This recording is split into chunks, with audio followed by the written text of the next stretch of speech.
Bonjour tout le monde, alors aujourd'hui, Knife Review, on va parler du Gerber Strong Arm. Couteau, survie, tactique, bushcraft et j'en passe et des meilleurs. C'est parti.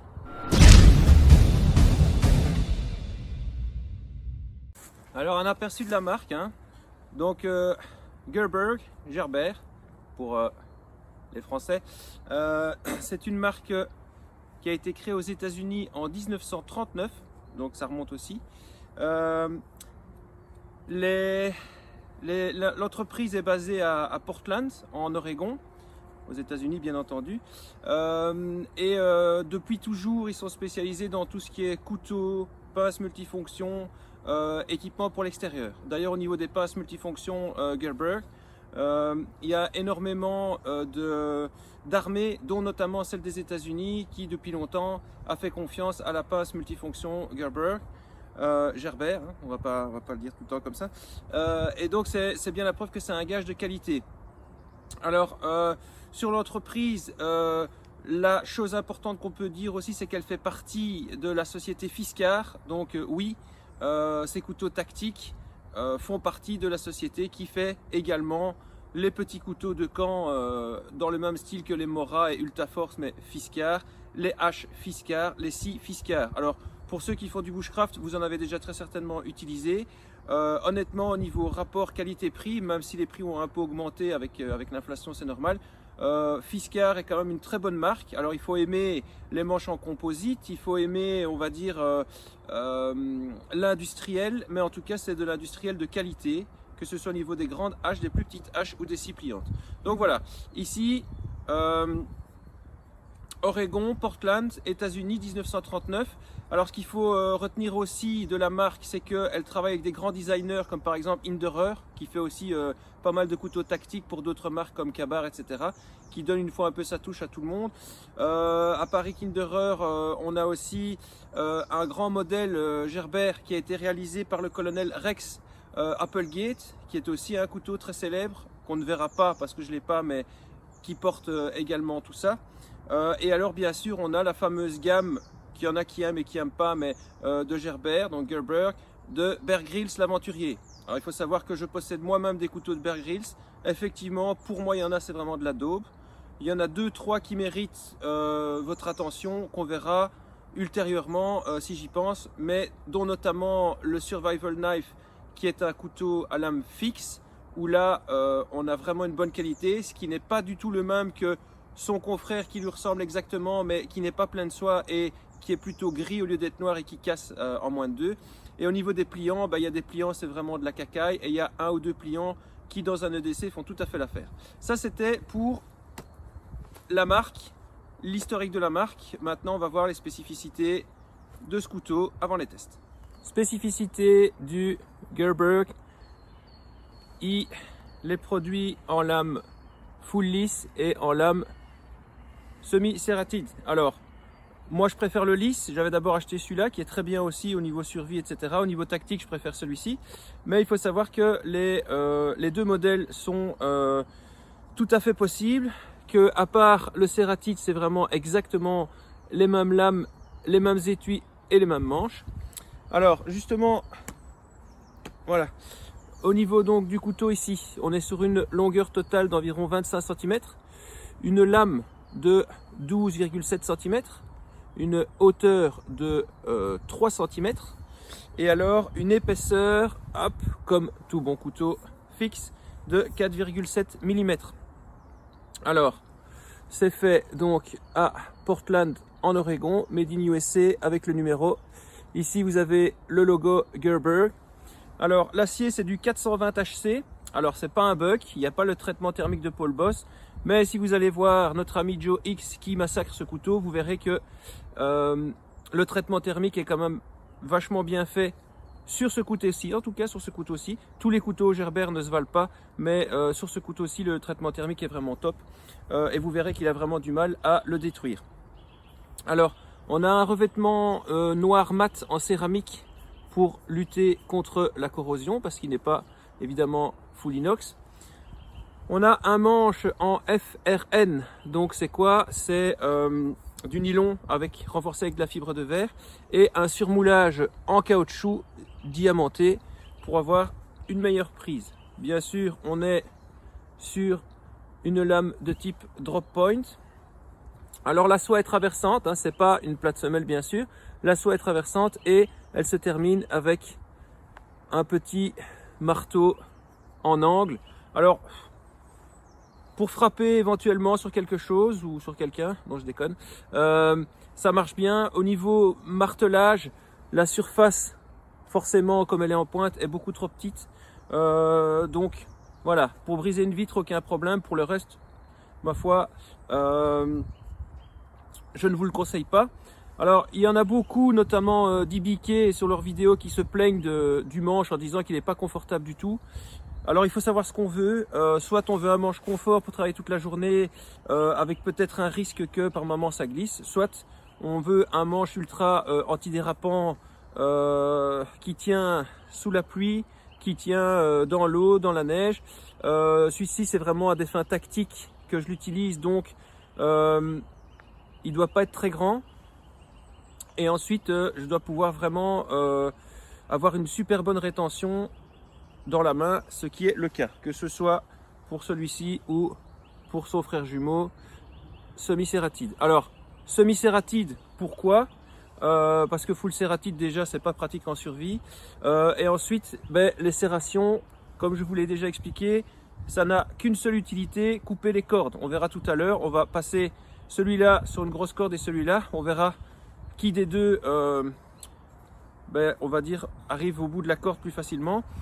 Il faut juste savoir que bien sûr sur le terrain, alors les cératides, elles doivent s'aiguiser beaucoup moins, donc les serrations ici, mais quand on doit les aiguiser, c'est la merde. Alors soit on les aiguise avec une bande et on ne les aiguise jamais de ce côté, mais du côté où elles sont plates, soit on a des AccuSharp ou des systèmes d'aiguisage en fuseau qui partent en cône et à ce moment-là on peut les aiguiser. C'est quand même une merde à aiguiser, donc moins on l'aiguise, mieux c'est. Il faut savoir que forcément celui-là ça sera plus facile à aiguiser sur le terrain, ça va de soi.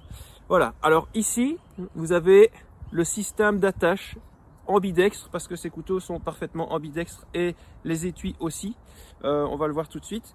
Le système d'attache, le système de clip ici dans l'étui qui est vraiment génial.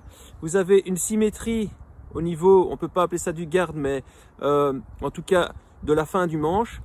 Alors ça nous permet quand même d'avoir une bonne préhension au niveau des pouces, ça nous permet quand même de ne pas nous blesser dans les coupes de précision, mais c'est surtout pour pouvoir sortir le couteau à une main de gauche, de droite, de devant ou de derrière. Voilà, ça c'était pour les spécificités techniques de ces couteaux.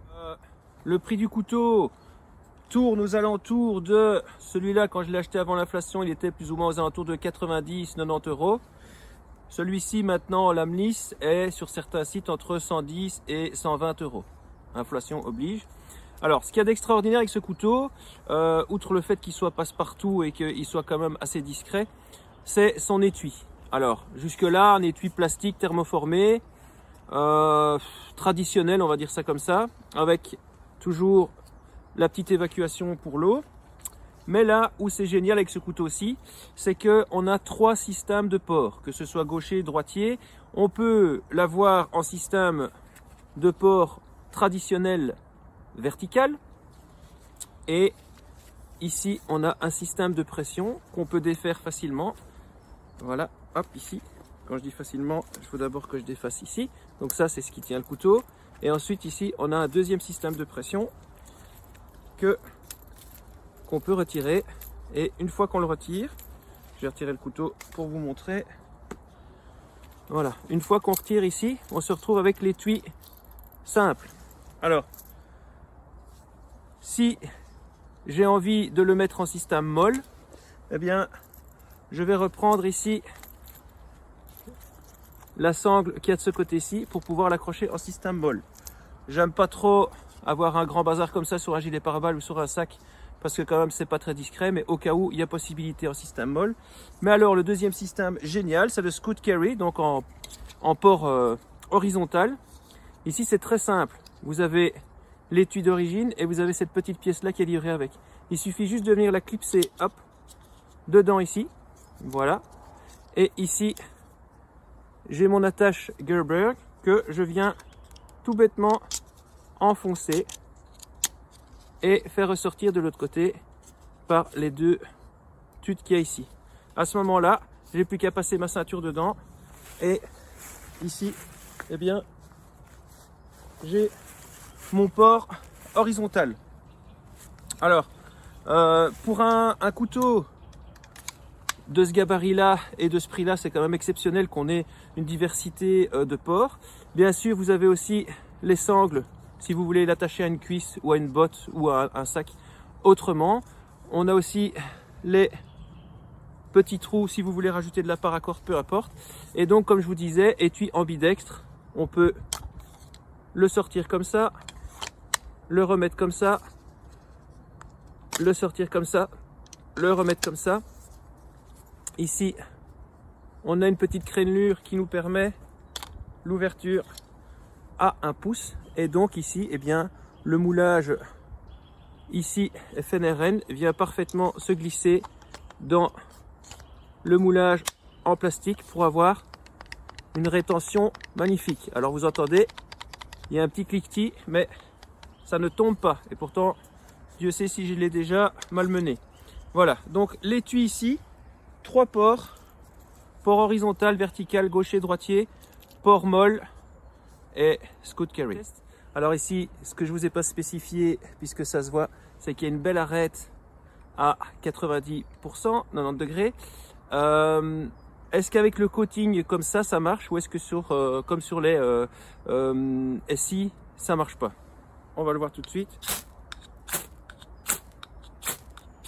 Ça marche super bien. Donc ici, qu'est-ce qui fait la grosse différence avec celui-ci par rapport par exemple à les C5 ou 6?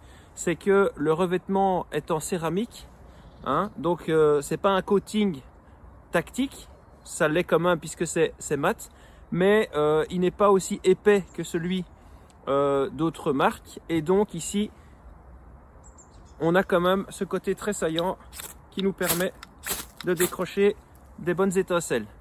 Donc magnifique au niveau étincelle, que ce soit le cératite ou enfin le semi-cératite ou le lame lisse. Et il faut savoir que ici on est sur 12,7 cm de lame. On est quand même pas très loin du Mora Garberg, de Castrom et d'autres marques de bushcraft. Donc ici pour moi c'est encore une fois un couteau, pas un couteau de survie, mais qui fera vraiment bien tout pour moi.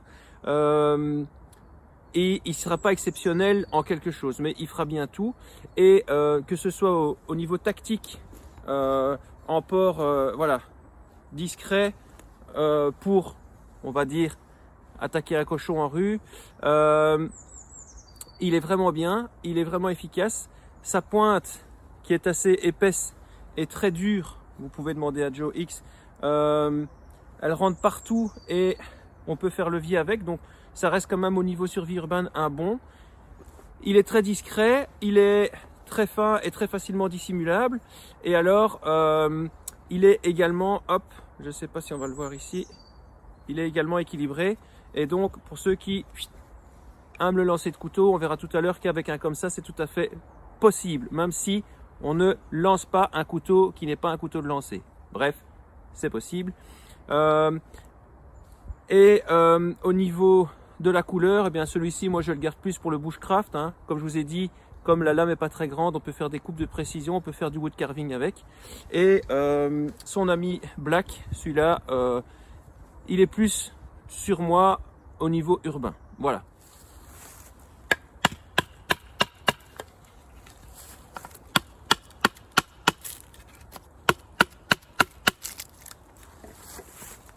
Voilà, j'arrête là-dessus. Forcément, vous vous doutez bien qu'un couteau aussi petit, comme un couteau de bushcraft, pour tout ce qui est coupe à la volée, négatif. Donc là, ici, n'espérez pas faire une coupe à la volée avec ça, ce n'est pas possible. Vous allez non seulement vous tuer les mains, et en plus, vous n'allez pas y arriver. Donc ici, on n'a absolument aucune inertie dans la lame, puisque c'est pas ce qu'on lui demande. On lui demande plutôt d'être un peu versatile et passe-partout, mais certainement pas pour le travail de camp lourd. Ça, c'est négatif. Alors voilà, ici vous avez le lisse qui va couper la corde. Voilà. Et puis ici, vous avez le serratide qui va couper la corde.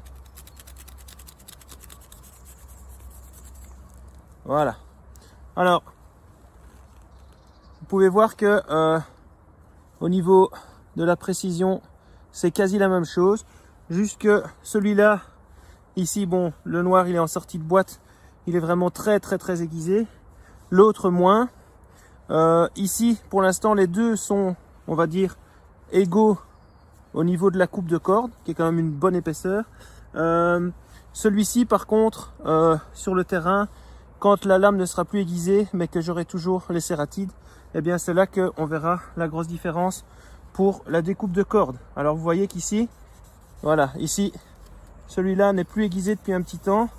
Ça rentre, mais c'est quand même plus difficile. Par contre, la serratide, je viens, hop, vraiment scier la corde. Et voilà, j'obtiens quelque chose de peut-être moins joli, mais ça coupera toujours dans 10 ans. C'est la grosse différence des deux. C'est au niveau de l'aiguisage dans le temps et sur le terrain. Le serratide va vraiment couper, arracher la corde, et l'autre va couper en lame de rasoir tant qu'il est aiguisé. Une fois qu'il est plus aiguisé, on ne peut plus compter dessus.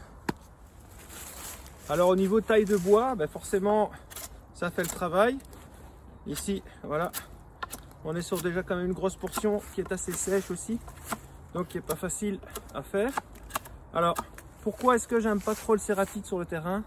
C'est que pour moi justement la partie de lame de précision que j'utilise le plus, elle se trouve ici, exactement où il y a les serrations. Alors les serrations, bien sûr, elles coupent aussi, mais elles coupent pas comme j'ai envie qu'elles coupent, puisque elles laissent, je sais pas si on le voit, voilà, elles laissent des stries dans le bois. Donc je dois travailler avec la deuxième partie du couteau et j'aime pas ça du tout. Alors par exemple, Morse Koronski, pardon, lui, il part toujours comme ça et il termine avec la pointe pour aiguiser. C'est une façon de voir. Moi, j'aime toujours bien rester près du manche pour fournir moins d'efforts. Donc ici, pour moi, eh bien celui-là, en tout cas pour moi, j'aime pas les serrations. Sur aucun couteau de survie, je n'aime les serrations, que ce soit celui-ci, le Prodigy, le LMF Infantry, qui sont des bons couteaux de survie, mais les serrations sont pas pour moi. Okay. Moi ici, celui-là me va très bien. Je viens chercher tout près du manche et là, je coupe des beaux copeaux sur une surface lisse et avec beaucoup plus de facilité. Voilà. Alors ici, comme n'importe quel couteau, hein, on peut faire la prise inversée et la prise normale. Alors, au niveau du manche, moi je recommande pas spécialement d'avoir des gants, c'est toujours bien d'en mettre, mais je recommande pas d'en avoir spécialement parce que ça tient vraiment bien. Et avec un manche pareil, faut vraiment être le dernier des débiles pour se blesser. Ça arrive parfois, mais quand même. Et voilà, vous voyez que rasoir en sortie de boîte, c'est vraiment agréable à utiliser. Hop. Et donc pour tout ce qui est bon copeau, c'est top. Et pour tout ce qui est coupe de précision, eh bien voilà, vous voyez que ici il n'y a absolument aucun souci pour tout ce qui est coupe de précision. Voilà, donc ici c'était une petite parenthèse sur semi-serratide ou lame full lisse.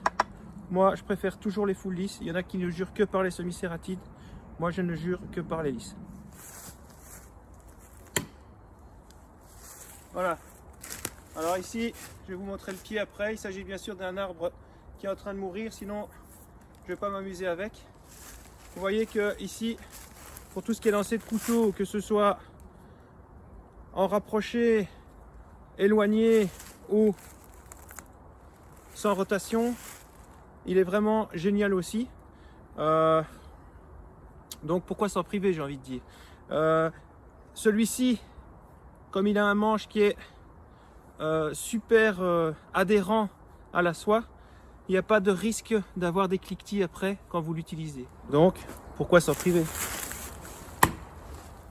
Alors vous voyez ici que j'ai endommagé l'arbre, et donc pour les plus sceptiques d'entre vous, vous pouvez voir que cet arbre est bien en train ici de mourir, et que donc il va bientôt être abattu. De plus, il a été marqué également, et donc voilà, ici je ne m'amuse pas à balancer des couteaux dans des arbres vivants, que ça soit dit.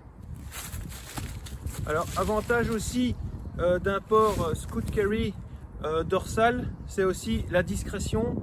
Peu importe où on se trouve, que ce soit avec grande veste, que ce soit avec pull, de face il n'y a pas de souci, et si quelqu'un nous embête, eh bien on peut directement le sortir et lui dire que voilà, la dernière fois on a mangé un steak et que il était bon. Alors au niveau bâtonnage, on va voir ce qu'il a dans le ventre. Hop, je vais vous le faire comme ça, ce sera plus facile. Et ici j'ai les serrations qui sont également dedans. Vous voyez que la lame de 4 mm, 0,7, ne fait absolument pas défaut à ce petit couteau qui en fait est beaucoup plus progressif que le Tops Bob. Ouais, celui-là je l'aime vraiment pas, je suis désolé. Celui-ci pour moi par exemple, comparé à un Tops Bob, est beaucoup plus polyvalent, et je trouve que la descente est plus progressive. Voilà. Au niveau bâtonnage, ça bâtonne, et au niveau des feather sticks, que ce soit avec le cératide ou le non cératide, eh bien vous voyez que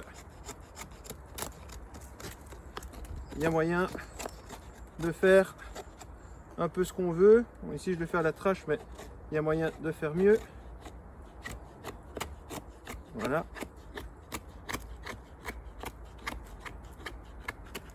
Voilà, ça fait 2.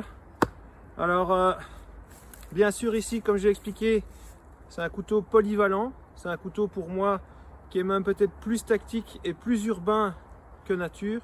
Néanmoins, nickel pour les bois. Alors il faut savoir que ici vous avez un passant dragon.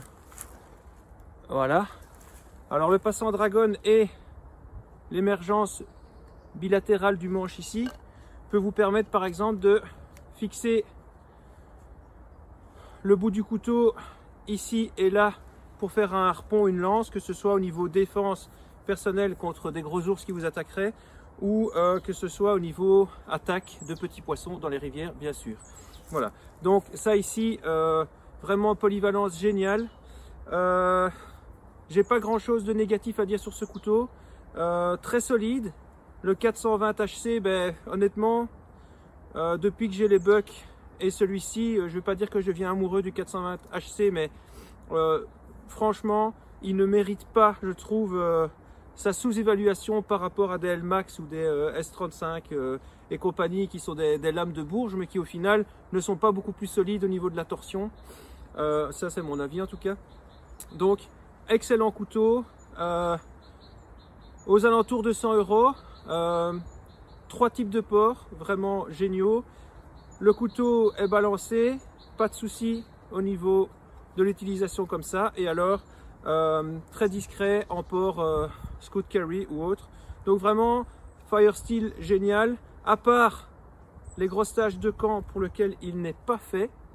Tout ce qui sera petit bivouac, défense personnelle, chasse et pêche, camping, et alors petits travaux de camp, découpe de cordage, et même si c'est pas un skinner, mais éventuellement comme il sort de la boîte hyper rasoir, éventuellement pour skinner aussi. Franchement génial. Donc rien d'autre à dire sur ce couteau. Merci Gerber. Et voilà, c'est ainsi que s'achève cette review sur le Gerber Gerber Strong Arm. J'espère que ça vous a plu. Donc si ça vous a plu, un pouce vers le haut. Comme je dis lors des vidéos précédentes, abonnez-vous. N'hésitez pas à proposer ma chaîne à des gens que vous pensez que ça pourrait intéresser, que ce soit au niveau couteau, premiers soins. J'ai encore plein d'autres idées au niveau survie, bushcraft, etc. Résilience, autonomie, tous ces trucs-là. Donc n'hésitez pas à vous abonner, à demander à d'autres personnes de s'abonner, éventuellement de me proposer des choses que je pourrais faire et je les ferai avec plaisir. Ce couteau pour moi, il a que des qualités. À part effectivement une prise en main qui est assez rude et donc si on l'utilise toute la journée, forcément on va le sentir. Comme d'autres types de couteaux, donc moi ça me dérange pas plus que ça. Vous avez pu voir que aujourd'hui je me tiens debout, donc pour tous les abonnés sympas qui ont demandé des nouvelles de ma hanche, eh bien je remarche, je ne peux pas encore courir mais je remarche, donc voilà, ça m'a permis de faire un truc un peu moins statique que la dernière fois. Sortez, amusez-vous, posez-moi des questions et à plus.